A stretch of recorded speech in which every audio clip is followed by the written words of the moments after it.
네, 여러분 이제 2회차 마지막 수능 전 선생님과 하는 마지막 수업입니다. 아니, 수능 전이 아니죠. 앞으로 평생 여러분들과 하는 마지막 수업입니다.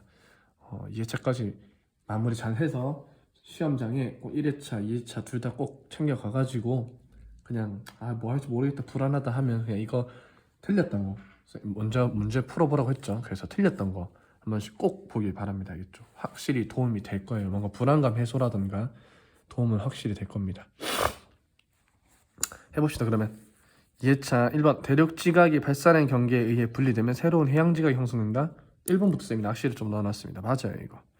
대륙 지각이 결국 분리되면 어떤 일이 일어나냐. 이렇게 대륙과 대륙이 보입니까? 대륙과 대륙이 이렇게 양쪽으로 멀어지면 처음에 열곡대가 이렇게 만들어지겠죠. 멀어지면서 이렇게 될 겁니다. 열곡대가 형성이 될 거예요. 근데 이 과정 속에서 점점 멀어지게 되면 어떤 일이 일어난다? 아예 분리가 떡 하고 일어나서 이렇게 쪼개지고 나면 두 대륙 지각은 이제 서로 섬이 되는 거예요. 섬. 그럼 여기에는 당연히 바닷물이 있고 여기서는 해령이 이렇게 존재할 거라고요. 무슨 말인지 알겠습니까? 해령은 해양지가 만들어지잖아. 즉 이걸 알아야 돼. 발산형 경계에서는요 무슨 마그마만 만들어져? 무조건 현무암질 마그마만 만들어지는 거예요. 현무암질 마그마. 현무암질 마그마는 해양지각의 주 원료, 원료라고 표현하기 좀 그렇지만 해양지각이 현무암질 마그마로가 굳어서 만들어진 지각이니까 알겠죠? 꼭 기억해 놓기 바랍니다. 그 다음에 1회차도 잠깐 언급했던 해저 지작이 줄무니까 해저에 있는 고지작이 줄무늬네요. 고지작이 해저 고지작이 줄무늬가 해령을 축으로 대치형적인 것은 해저 확장설의 증거이다가 맞는 말이고요. 알아놓으세요. 해저 확장설의 증거까지 알아놔야 됩니다. 우리 대륙 이동설의 증거 4가지 해빙 화산 기억나죠? 그 다음에 멘트 대류설의 증거는 증거라기보다는 얘가 주장했던 원동력 상승부와 하강부의 어떤 지형이 발달하는지 그 다음에 마지막으로 해저 확장설의 증거까지 됐죠? 그 다음에 나선은하의 나선팔 부분에는 성간물질이 거의 없다. 나선팔에서 뭐가 만들어져? 나선팔 부분이 성간물질이 많죠. 별이 만들어지고 젊은 별들이 많고 고운의 별들이 많다. 알겠죠?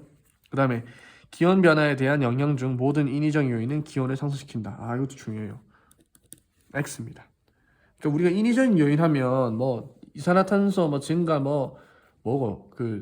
화석연료 사용 이런 것만 생각하는데 그러는 와중에 화석연료 사용 혹은 메테인 가스 방출 자동차 사용 이렇게 하는 와중에서 항상 나오는 게 에어로졸이라는 것이 있어요.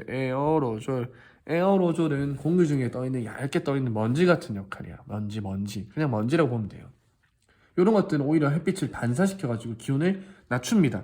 그러니까 모든 요인이 상승시킨다는 아닌 거라고. 항상 기온을 하강시키는 애도 우리가 인위적으로 만들어내고는 있다. 공장 같은 데서 많이 방출된다. 알겠죠? 에어로졸은 기관지에 안 좋아. 몸에는 안 좋아. 기온은 하강시킨다. 알겠죠? 그 다음에 기온 변화에 대한 자연적 요인으로는 태양활동과 세차운동에 포함된다. 이것도 쌤이 약간 헷갈리게 나왔는데 둘 다 맞는 말입니다. 세차운동은 자연적 요인이면서 동시에 외적 요인인 거예요. 우리 지구 내부에 있는 것이 아니고 태양활동도 자연적 요인이면서 외적 요인이에요. 그럼 자연적 요인이면서 지구 내적 요인 같은 것이 이제 화산 폭발 이런 것들이 자연적 요인이면서 지구 내적 요인인 거죠. 차이점을 잘 이해해 놓기 바랍니다. 알겠죠? 어쨌든 세차운동이든 태양활동이든 화산 폭발이든 전부 다 자연적 요인은 맞아요. 이해됐죠? 우리가 인간이 조절하는 인위적 요인은 아니라고. 그 다음에 보존형 경계에서는 주양이동 단층이 발달한다. 알아놓으세요. 주양이동 단층은 보존형 경계에서 많이 발달한다. 보존형 경계가 곧 그냥 이렇게 해령 있을 때 이렇게 서로 판이 이동할 때 이쪽으로 우리가 변환 단층이라고 불렀죠. 이만큼 우리가 보존형 경계인 거. 보존형 경계 속에 이제 변환 단층이 포함이 된다. 수렴형 경계에서는 정단층이 발달한다. 수렴형은 꽝 하고 부딪히는 거니까 정단층이 아니라 역단층이 이제 서로 부딪히는 힘. 그림을 그리면 삐딱하게 다시 삐딱하게 그릴게요. 이렇게 됐으면 여기 상반, 여기 하반. 그림 너무 애매하다. 예쁘게 그릴게요. 예쁘게. 좀 예쁘나? 여기가 상반이고 여기가 하반이고 맞죠? 쫄라면 원래 지층에서 이렇게 단층이 있을 때 쌤이 쫄라면을 한 마리 그리려 했잖아. 안녕하세요 쫄라면입니다 이렇게 하면 상반신이 있는 쪽이 상반, 하반신이 있는 쪽이 항상 하반이라고. 그럼 여기 쫄라면 반쯤 몸뚱아리 이렇게 잘려 있겠죠. 이렇게 으악 하고. 잘 보이나? 상반이 내려갔으니까 이거는 정단층. 반대로 상반이 올라오면 어떻게 생겼노? 이거 그림 못 그리지 지금. 상반, 하반 때 상반이 이렇게 올라왔다. 이거 역단층. 몸이 아직 안 좋아서 컨디션이 너무 안 좋습니다, 쌤이 지금.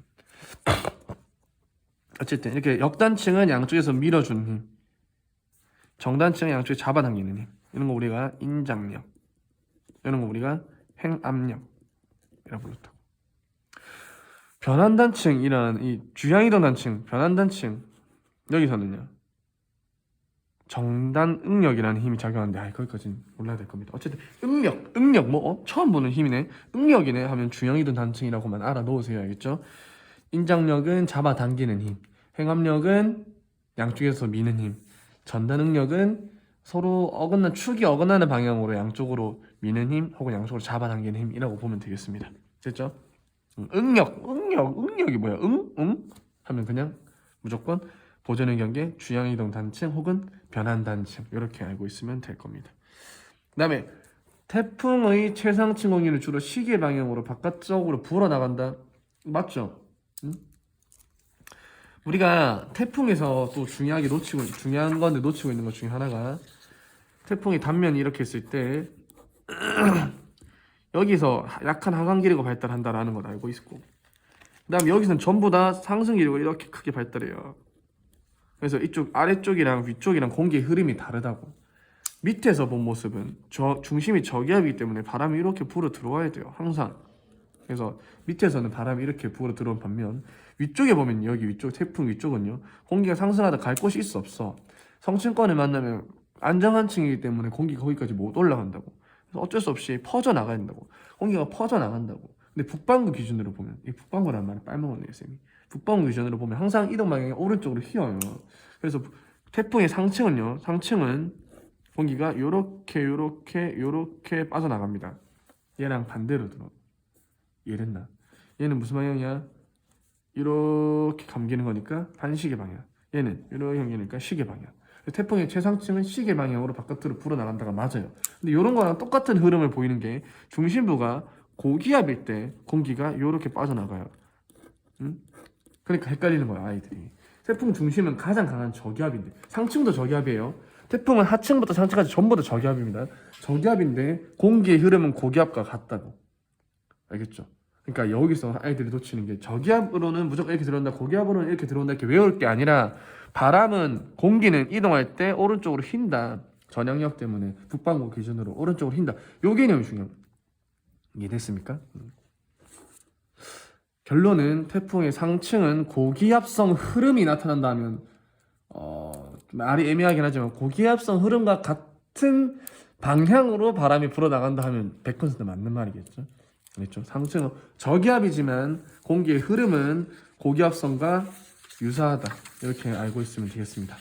그래서 주로 시계 방향으로 바깥쪽으로 불어나간다가 맞는 말. 그 다음에 적의 영상에서 밝게 보일수록 구름의 고도가 높다. 이것도 맞는 말이죠. 이게 아이들이 헷갈려하는 게 적의 영상에는 가시광선 영향이랑 그 다음에 밝게 보이는 게 또 무슨 말인지 헷갈려요. 여기서 이제 문제에서 딱 쌤이 정해줄게요. 밝게 보인다라는 뜻은 그냥 하얗다라는 말과 같아요. 어두컴컴하지 않고 밝다, 우와, 하얗다 이 말이랑 똑같은 거라고.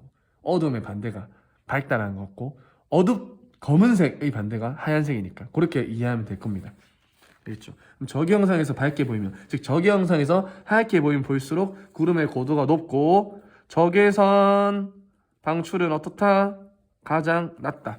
적외선 방출하는 것이 낮으면 낮을수록, 즉 저온일수록 하얗게 밝게 보인다고. 저온, 다시 말하면 저온이다. 왜? 구름의 고도가 높다는 말은 꼭대기 있다는 거 아니야? 땅으로부터 높이 있으니까 거기 기온은 어때? 항상 낮다고, 땅보다. 그러니까 그런 놈들은 하얗게 보이게끔 만든 거야. 밝게 보이게끔. 적외선을 캐치해내서. 적의 영상이니까. 적외선이 작게 나온다, 오히려 밝게. 됐죠? 반면에 적의 영상 말고 가시광선에서는 밝게 보이면 무슨 뜻이야? 두껍다. 두꺼운 구름이다. 얕은 구름이 아니라 두꺼운 구름이다. 밑에가 아예 안 보이는 겨. 하얗게 구름이 가리고 있어가지고. 그러니까 가시 영상은 그냥 우리가 눈으로 보는 거니까 여기 되게 밝아, 여기 되게 하얘, 구름이 굉장히 두껍게 있나 봐, 밑에가 아예 안 보여, 뭐요, 안 보여, 이렇게 되는 거죠. 됐나? 그다음에 한랭전선이 통과한 후 소나기가 내린다. 이것도 그냥 정의입니다, 정의. 우리 지금 요 수능 직전에, 오늘은 이제 수능 하루 전이고요. 그래서 오늘 어젯밤에 소나기가 팍 내렸어. 기억나나? 그리고 한 3일 전인가 이틀 전에는 약한 이슬비가 내리면서 갑자기 기온이 확 높아졌다고. 그게 우리나라 딱 기준으로 지금 온대 저기압이 지나갔다고 볼 수 있는 거라고. 이렇게 온난전선, 한랭전선 이렇게 있을 때 우리 대전이 여기 있으면, 대전 이렇게 있으면 요렇게 온대 저기압이 지나가는 거야. 그래서 얼마 전에는 이슬비가 내리다가 대전이 이쯤 왔을 때 온도가 따뜻했다고, 비도 안 내리고. 그런데 어젯밤에 어땠어요? 소나기가 내렸죠. 그러면서 기온이 어때요? 확 낮아졌어요. 지금 3도인가 2도까지 낮아졌잖아. 이렇게 돼 있는 거야. 지금 대전이 여기 있고 어젯밤 소나기가 싸싸싸싸 내렸다고. 그럼 곧 있으면 굉장히 추워질 거라고. 맨날 수능 날만 되면 춥잖아. 하필 온대저기압이 이때 온 거요. 어떡합니까? 뭐 시베리아 고기압이 그때 강해지는 걸 뭐 저희가 막을 수 없죠. 어쨌든 한랭전선 통과하고 소나기가 내린다. 맞아요. 그래서 여러분들 이제 어른 돼서 여자친구 혹은 남자친구 이렇게 손잡고 걸어갈 때 어제 이슬비 내렸는데 오늘 좀 따뜻하다, 이렇게 어제 비 왔는데 오늘 좀 따뜻한 것 같아, 이렇게 여자친구가 얘기하면 이제 온난전선이 지나간 거고, 이제 작은 가방 속에 항상 작은 우산 한 개 챙겨 다니라고. 한 하루 이틀 뒤에 소나기가 내릴 거고 굉장히 추워질 거야. 그래서 목도리 하나랑 우산 하나랑 항상 가방 넣고 다니라고. 그러다 데이트하다 갑자기 비가 싹 온다. 뭐야 이렇게 비가 와. 이때 딱 준비했던 우산이랑 목도리 꺼내면서 이제 한랭전선이 지나가서 그래 이러면서 딱 목도리 씌워주고 우산 씌워주고. 미안합니다. 자 보자. 섭입대 부근에서 섭로감이 생성될 수 있다. 와, 이것도 맞는 말이죠. 우리 지난 시간에 배웠던 거는 섭로감이 아니라 안산함이었는데, 섭로감도 안산함과 똑같은 SiO2 성분이에요. 단 분출했냐 지하 깊은 곳에서 식었냐 이거 아니야. 복습해보자. 현, 안, 유, 반, 섬, 화 이렇게 있을 때 현무암, 안산암, 유문암은 지표에서 분출된 화산암, 반려암, 섭로감, 화강암은 지하 깊은 곳에서 식어서 형성된 심성암. 요쪽으로 갈수록 어둡다, 요쪽으로 갈수록 SiO2가 작다라는 말과 똑같은 말이에요. 이해됐죠? 그 다음에 요놈들은 입자의 크기가 어때? 입자 크기가 매우 작다. 밑에 놈들은 입자 크기 크다. 그러니까 유문암과 화강암은 둘 다 색깔이 밝아. SiO2 함량이 둘 다 많아. 그러면서 입자 크기에 따라서 얘는 크기가 크고 작고. 방금 말했던 이 문제에 나왔던 섭로감이 여기 있죠. 섭로감과 안산암은 성질이 같아요. 현무암질 마그마와 유문암질 마그마가 믹싱이 되면 만들어질 수가 있는 겁니다. 그럼 다시 문제. 섭입대 부근에서는 말했죠. 단 모든 섭입대가 아니라 해양이랑 대륙이 만나는 섭입대에서는 섭로감이 생성될 수 있습니다. 그다음에 섭입당하는 판에서 마그마는 물이 공급되면 생성된다. 섭입당하는 판에서 마그마가 생성되는 이유는 물이 공급되기 때문이다랑 똑같은 말이라고. 물이 공급되면서 생성된다. 섭입당하는 판입니다. 그 다음에 암흑 에너지는 전자기파로 관측할 수 있다? 있다. 관측이 되면 뭔지 밝혀냈겠지. 근데 암흑이라는 말, 다크 매터, 다크 에너지 하는 건 전부 다 관측할 수 없기 때문에 그렇다. 그 다음에 수소의 총 질량은 주결성이 백색의 결성보다 많냐?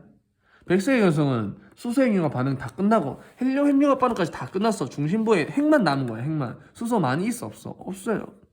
주결성이 많다 했으니까 맞는 말. 그 다음에 밑에 주결성이 끝나고 거성계열로 진화하는 과정에서 중심핵은 정력합 평형 상태를 유지하니?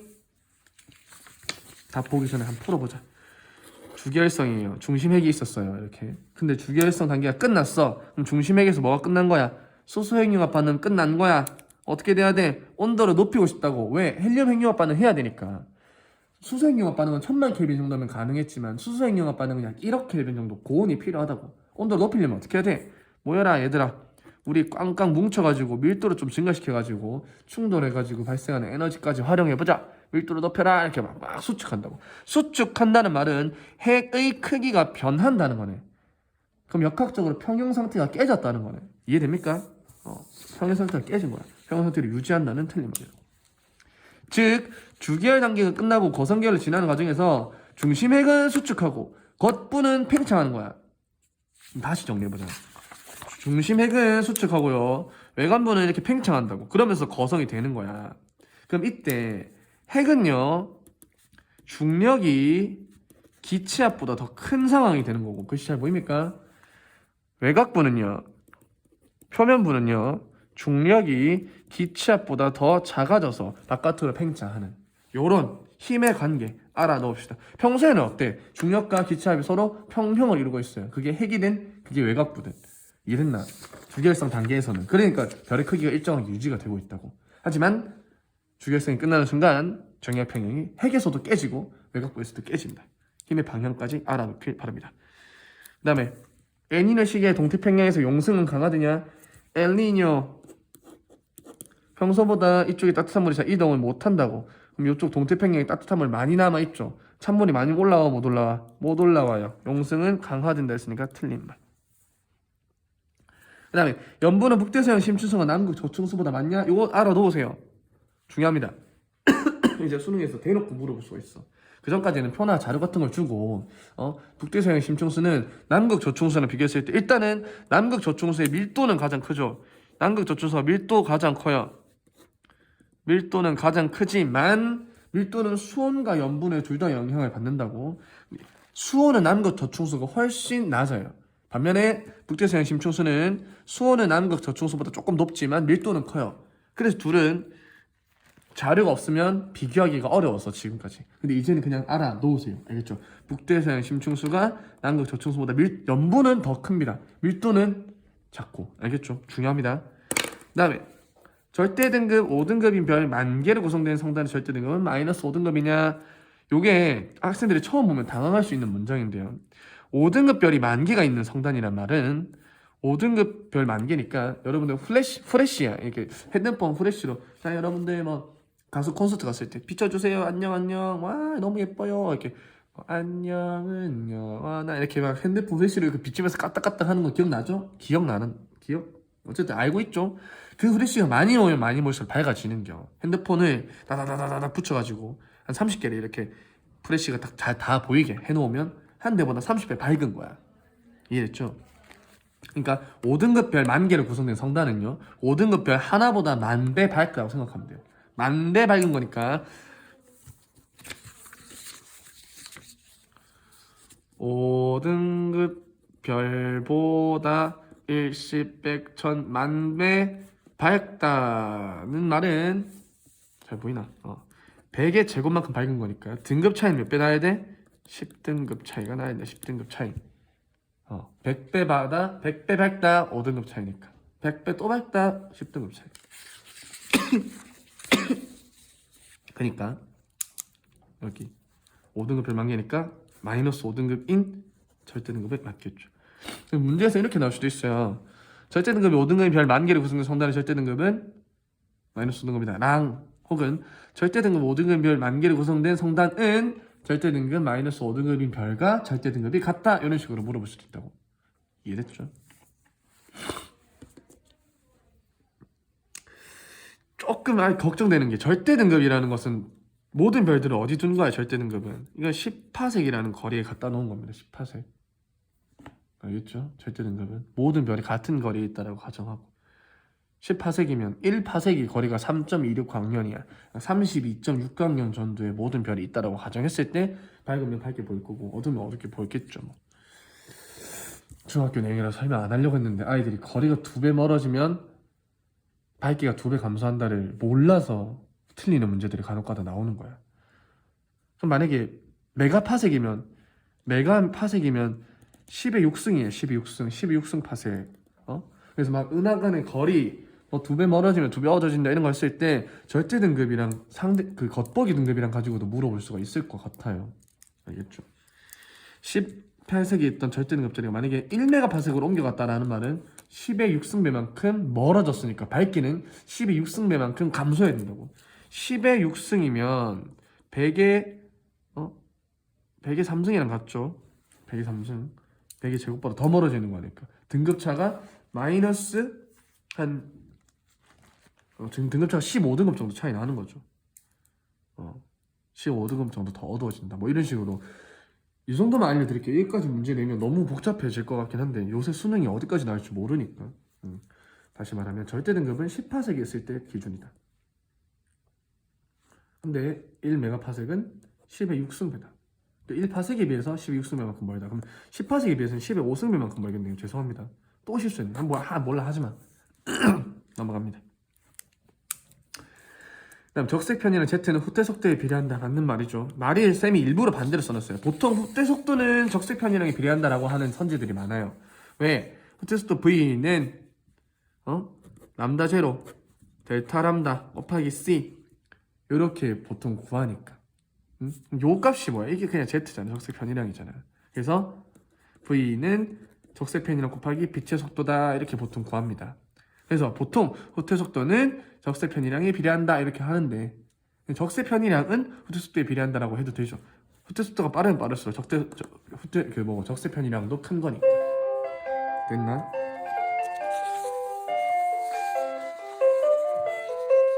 마지막 지구의 위치, 관측자의 위치입니다. 그러면 공통 질량 중심 별이 이루는 각도가 30도면 별의 시속도는 공정 속도의 2분의 1이냐? 이게 무슨 말인지 이해 못해서 못 푸는 친구도 있을 것 같아서 친절하게 이 문제는 풀어드리겠습니다. 자, 무슨 말이냐?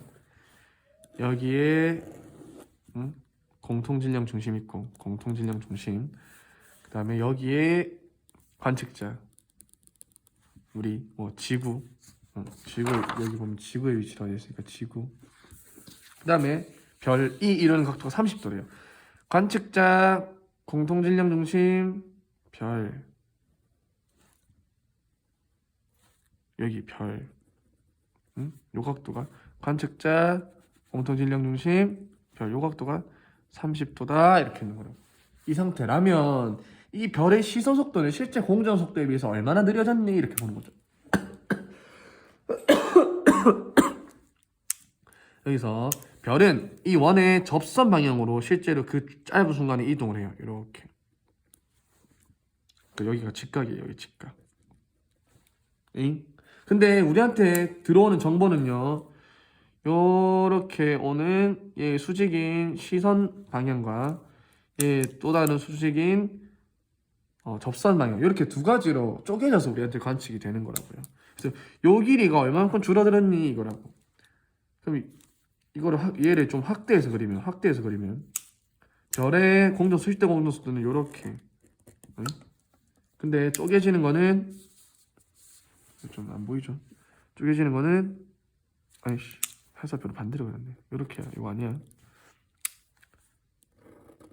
요렇게랑 요렇게 쪼개지는 거. 그럼 이제 각도를 찾아야 돼요. 각도를. 여기가 90도, 여기 30도니까 요렇게가 직각삼각형이에요. 요렇게. 보이나? 30도, 60도, 90도짜리 직각삼각형이 이렇게 있는 거라고. 여기 몇 도라고? 여기 60도. 이렇게 가면 여기 직각이죠. 왜? 관측자의 시선 방향의 수직인 접선 방향이니까. 여기 90도. 여기 몇 도인 거야? 30도. 여기 60도. 그러니까 여기가 60도가 되는 직각삼각형이 이렇게 만들어지는 거라고. 그러면 뭐야? 1대 2대 루트 3 아니야? 공전속도, 실제 공전속도는 2인데 우리 눈으로 보이는 시선속도는 1밖에 안 된다고. 응? 그 말은 실제 이때 관측되는 시선속도는 실제 공전속도에 비해서 2분의 1이다. 시선속도는 공전속도에 비해서 2분의 1이다가 맞는 말이야. 그래서 그냥 외우세요. 여러분들이 이제 외워. 알겠죠? 무조건 지구에서는 이렇게 공전 속도가 느리니 빠르니 라는 문제가 나온다면 나올 수 있는 거는 1대 2대 루트 3 그 다음에 1대 1대 루트 2 밖에 없어요. 절대 이거밖에 못 내요. 때려 죽어도 코사인 법칙 이런 거 쓰는 문제 안 나와요. 알겠죠? 1대 2대 루트 3 그러니까 30도 60도 90도짜리 직각삼각형이랑 45도 90도짜리 직각삼각형 두 개밖에 안 나온다고. 그래서 그림을 딱 그려보면 뭐야 얘는 여기 30도니까 1대 2 루트 3에서 나오겠네. 이게 45도다. 그러면은 무조건 1대 1대 루트 2니까 루트 2분의 1배다. 이렇게 바로 찾아내야 된다. 알겠죠? 사실 이걸 좀 더 다이나믹하게 외우는 방법은 여기 30도 아니면 여기 30도 똑같아요. 그러니까 관측자, 공통질량 중심, 별 사이의 각도를 잘 보세요. 관측자, 공통질량 중심, 별. 이 각도가 30도면 무조건 공전속도는 2분의 1배. 관측자, 공통질량 중심, 별까지 각도가 45도다. 그러면은 루트 2분의 1배. 그 다음에 관측자, 공통질량 중심, 별까지 각도가 60도다. 이게 합해서 60도다. 그럼 이때는 2분의 루트 3배. 2분의 루트 3배. 이해됐습니까? 이거 말고는 안 나온다고. 관측자, 공통질량 중심 이렇게는요, 쌤. 이렇게도 나올 수 있겠죠. 얘가 오고 있을 때니까. 그럴 때는 90도 다 쪼개가지고 요 각도를 보면 똑같아요. 응? 이게 직각이니까. 이렇게 오면 이게 직각삼각형이 만들어지니까. 얘를 이 방향과 이 방향으로 쪼갰다. 그럼 이렇게 또 삼각형이 만들어지니까. 알겠죠? 잘 보기 바랍니다. 이렇게 하면 우리가 오늘 이 수업의 끝으로 이제 완전히 수능 전 여러분의 앞으로 인생에서 지구과학 원 수업이 끝났습니다. 이제 좀 급하게 준비하느라 여러분들이 늦게 자료를 제공한 것 같아서 조금 마음에 걸리지만 최선을 다했습니다. 선생님은 이제 여러분들이 최선을 다할 차례예요. 여러분들이 지금 지구과학 1등급 받고 2등급 받는데서 쌤한테 뭐 돈이 들어오는 것도 없고 쌤 명성이 좋아지는 것도 아무것도 없어요. 오로지 그냥 여러분들이 선생님 저 이렇게 됐어요, 잘 시험 잘 봤어요 했을 때 아 축하한다, 진짜 진심으로 축하하는 그 감정 하나 느끼고 싶어요. 다른 어떤 것도 필요 없습니다. 우리 우성고등학교 학생들 2년 고등학교 2학년부터 3학년까지 굉장히 선생님이랑 함께하는 동안 되게 재밌었고 잘 따라와줘서 너무 고맙고 몇몇 아이들은 안 따라왔지만 어쨌든 뭐라 하는 건 아닙니다. 어쨌든 재밌었고 다음에 또 기회가 된다면 웃으면서 만납시다. 모두 수능 잘 보고요. 여러분들이 찍는 모든 게 정답일 거야. 온 우주가 여러분들을 도울 겁니다. 자신감을 가지고. 마지막 꿀팁. 여기까지 본 친구들을 위한 마지막 꿀팁. 19번, 20번 빼고 아니 18번까지 빼고 1번부터 17번까지는요 틀리면 안 돼. 그 다음에 어려우면 일단 넘어가. 그 다음에 1번부터 10번까지 푼 다음에 18번, 19번, 20번은 우리가 푸는 게 아니라고 가정하는 겁니다. 알겠죠? 사실 실력이 짱짱해서 1번부터 20번까지 30분 만에 쭉 다 풀 수 있으면 그 친구는 당연히 1등을 나와야지. 근데 우리는 현실을 이제 직시합시다. 고3 돼서 1년 6월달부터 5개월 이렇게만 준비 안 했잖아. 우리 5개월 지구과학 원 공부했어요. 본격적으로 수능에 맞춰서 공부한 건. 그때 당시에 그렇게 공부했는데 1번부터 20번까지 쫙 푼다? 그럼 여기 있으면 안 되지. 지구과학 선생님 해야지. 그러니까 우리도 현실을 직시해야 된다고. 이렇게 남겨놓고 나머지 다 풀었다. 다 풀었다. 그렇게 되면 여기서 1번부터 10번 중에 제일 작은 숫자로 나오는 거 일단 답을 보기로 열어두고 그 다음에 가장 많이 나온 숫자는 답이 아니다라고 무조건 지운 다음에 기억, 니은만 여러분 얘기했죠. 기억, 니은만 보고 답이 가능해지면 그거는 답이 아닌 거야. 무슨 말이야? 1번, 2번, 3번, 4번, 5번 보기가 있는데 18, 19, 20번 해당하는 내용입니다. 고난이도 문제. 니은 보기에 디귿만 덩그러니 있어.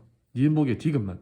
그러면 기억, 니은, 디귿 보기 중에 기억 틀렸어. 니은 틀렸으면 디귿은 볼 필요 없어. 무조건 정답이죠. 이런 건 정답이 될 수가 없다고. 아예 정답이 될 수가 없다고. 이해됐죠? 기억 맞고 니은 맞았어. 근데 보기에 기억, 니은, 디귿만 있어. 기억, 니은이 없어. 기억, 니은이 없고 기억, 니은, 디귿만 있어. 얘는 답이 된다 안 된다? 안 된다고. 왜? 기억 맞고 니은 맞으면 디귿 보려고 했는데 보기에 기억, 니은, 디귿 이렇게 두 개가 있으면 디귿까지 봐야 되는데 기억, 니은 없이 기억, 니은, 디귿만 있어. 그러면 디귿은 풀 필요 있어 없어? 없다고. 이런 건 답이 안 된다고. 알겠죠? 마지막. 이거는 진짜 마지막 궁극의 필살기입니다. 무조건 모든 문제를 다 이렇게 풀면 안 돼. 알겠죠? 1번 문제부터 막 이거 제끼고 이러면 안 돼. 시험 문제에서는 기억이 3개가 있어도 기억이 틀린 경우가 많아요. 알겠죠? 그러니까 꼭 17번까지 다 풀고 18, 19, 20번 세 문제 찍을 때 여러분들이 만약에 찍게 됐다. 어쩔 수 없어요. 인생의 수능은 오늘이 마지막이고 그 마지막 시간에 마지막 시험 단원이 지구과학 원일 거고 그때 마지막 문제 풀고 있는데 당연히 시간 모자랄 수 있죠. 그때는 온 우주가 당신을 도울 겁니다. 그러니까 너무 긴장하지 말고 하던 대로 편안하게 잘하길 바랍니다. 수능 대박 화이팅!